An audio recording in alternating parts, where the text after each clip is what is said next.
Fala, meus queridos alunos, minhas queridas alunas do Knapse, tudo bem com vocês? Antes da gente começar a resolver exercícios, queria pedir para você se inscrever no canal Knapse Vestibulares para ficar a par de todas as novidades que a gente coloca por aqui.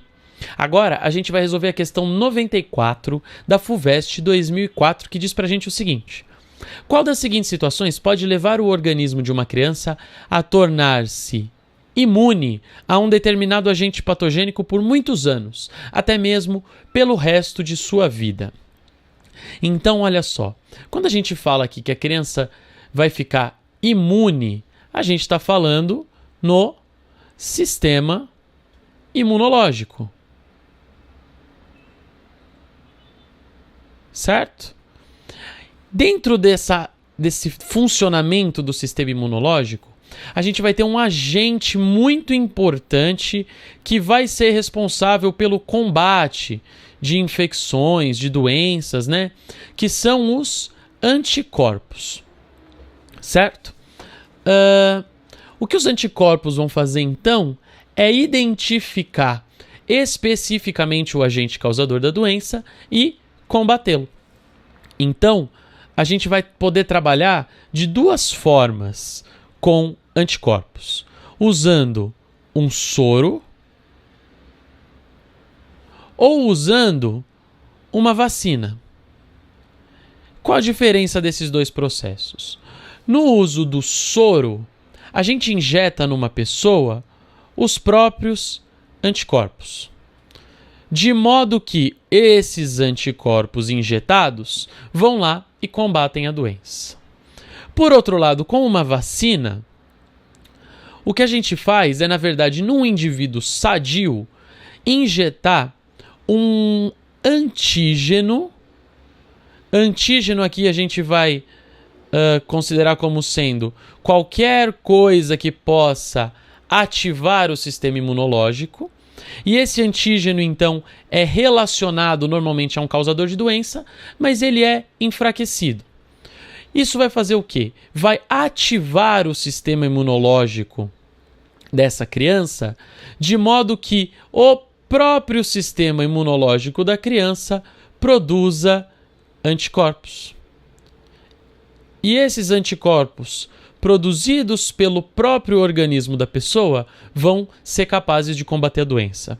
Qual a principal diferença entre esses dois? É uma coisa que a gente vai chamar de memória imunológica. O organismo de uma pessoa, depois que identifica uma doença pela primeira vez, numa segunda oportunidade, consegue identificar essa doença com muito mais rapidez e eficiência. O que acontece então? Quando a gente injeta o anticorpo pronto, a doença é combatida, mas não existe formação de memória imunológica.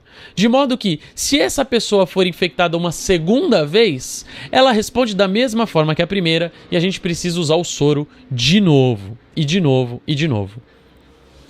A vacina, por outro lado, ela ativa a memória imunológica, porque quem produziu o anticorpo foi o próprio organismo.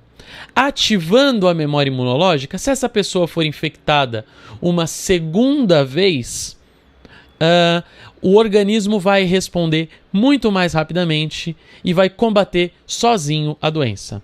A diferença principal, então, que a gente está falando é que o soro ele é usado de maneira paliativa, ou seja, ficou doente, vai lá e usa o soro. Enquanto a vacina é usada de maneira preventiva, ou seja, uma pessoa sadia é vacinada para que não fique doente, para que se torne imune. Então, esse procedimento todo de vacinação é o que é capaz de gerar imunidade nessa criança do nosso exercício. Tá certo? Então, olha só. O que pode tornar essa criança imune a uma doença pelo resto da vida? Então, a alternativa A diz pra gente: a passagem de anticorpos contra o agente da mãe para o feto durante a gestação. Concordam, então, que a passagem de anticorpos aqui que o exercício diz pra gente equivale à administração de um soro? Então, a alternativa A não gera imunidade. A alternativa B diz passagem de anticorpos contra o agente da mãe para a criança durante a amamentação também não gera imunidade, né? É claro que protege a criança contra uma série de doenças porque ela ainda não tem essa memória imunológica formada, mas não gera imunidade.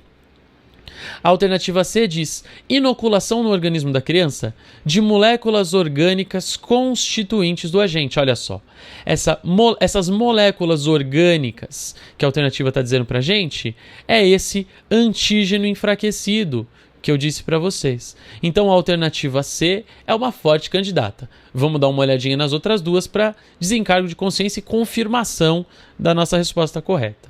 A D diz pra gente inoculação no organismo da criança de anticorpos específicos contra o agente. Aí a gente está falando claramente e diretamente do soro, que não gera memória imunológica, correto? Então, a alternativa E diz pra gente inoculação no organismo da criança de soro sanguíneo obtido de animal imunizado contra o agente. E, de novo, estamos falando de soro. Então, a alternativa correta, alternativa C.